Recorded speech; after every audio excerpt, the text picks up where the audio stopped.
Hi, I'm Ashley Glahowski, clinical exercise physiologist and university fellow here at the University of Salford. Strength training is one of the most effective and low-cost solutions to improving our social, mental, and physical health and well-being. Unfortunately, 80% of adults still do not participate in any level of muscle strengthening activity. And we are spending $2.5 billion each year on people living with muscle weakness. We are here today to translate an evidence-based strength training program into real-world community practice. We have invited exercise professionals and leadership to come together to discuss their concerns and motivations with implementing Stronger with Age. Stronger with Age is a small group community class designed to improve muscle strength, health, independence, and quality of life for middle-aged and older adults in our communities.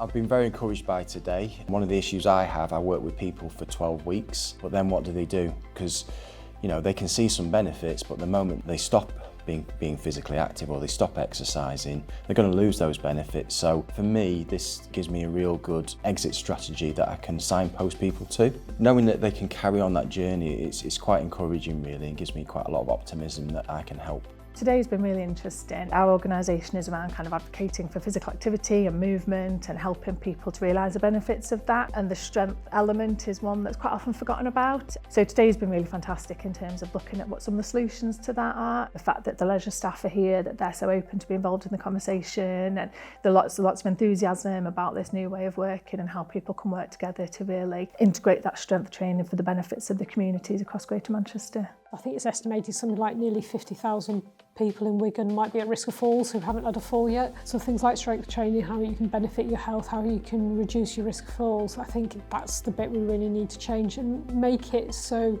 people can see it's for them. You might have members coming into leisure centre facilities who want to lose a certain amount of weight. Protocol is to try and get them to do maybe cardio or a bit of cardio and a bit of resistance training. It isn't always the case where strength training is at like the top of the bill, with a bit of cardio to kind of supplement it. And I think that's kind of where we need to change, and hopefully something what we looked at today might help do that. The challenge with strength training is, as we've been talking about today, it necessitates equipment. There's a level of fear around it perhaps in terms of injury, and a lack of knowledge and education around it, so people don't know how to start, how to progress. We have heard today and know is that the benefits of it are huge. The preventative approach for falls, for different health conditions, and the sort of strength of healthy bones, the ability as if someone falls to get back up again. So how do we get people to actually be lifting those heavier loads and realising the benefit of that? From a female perspective, I guess it's not something we've been told is necessary. So there's fears about bulking up and rather than looking slim or thin. So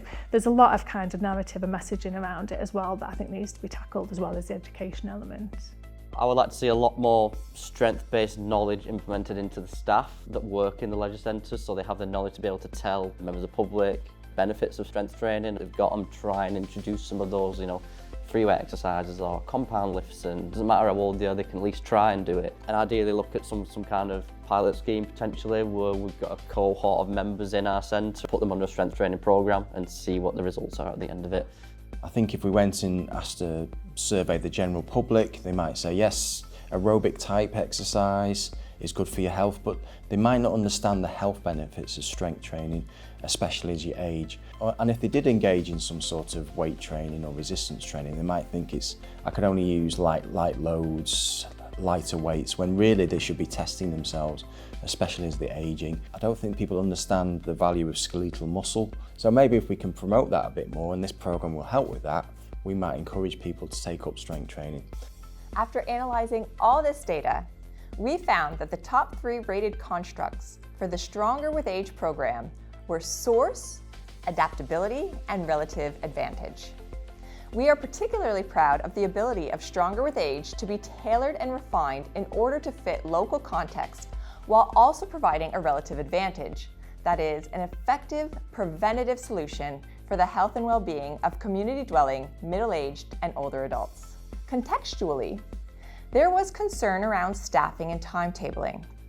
Questions around the time to deliver this new program, timetabling of additional classes, the consistency of staff and the program because of high staff turnovers and varying shift patterns in community services, and the additional burden of objective assessments and ongoing monitoring to ensure evidence-based practice. Promisingly, there were also a number of contextual facilitators that we believe we'll be able to leverage. Facilitators included already having community members who would be interested in this program, and the belief that this new offer would be appealing to new members, such as classes specifically targeting women undergoing the menopause transition. Additionally, our partners all have exceptional facilities in place, some even recently refurbished. We all have strong connections and partnerships in place, and we all value prevention. And because prevention is a key strategic priority for a number of organizations in both our inner and outer settings, this may prove to be a vital enabler of the program. Individually, we found that barriers included strength training knowledge and the habits or ingrained behavior for providing programming and supervising light intensity, non-personalized, and non-progressive classes for older adults. On the other hand, individual facilitators included exercise instructors' willingness to be trained to deliver this program, and the fact that instructors truly enjoyed working with this cohort to help improve their clients' health, physical function, and quality of life. Interestingly, we found that the leadership team appeared to have more confidence in their instructors to deliver this program than some of our instructors had in themselves. Participants expressed a strong motivation to engage in this process and program. Thus, motivation appears to be a key driver to delivering this program that we'll look to leverage going forward. To demonstrate this, we've had quotes such as, "I'd love to be a part of this program. I'm very passionate about working with this group." On the other hand, capability was rated lower in many instructors. When I asked instructors if they felt they had the knowledge, skills, and competence to fulfill this role, they said, "Capability? Not yet," which just shows the positivity and willingness to improve their practice. With a willing workforce and future strategies such as educational sessions, materials, and competency-based training, we hope to overcome these noted psychological and physical capability barriers.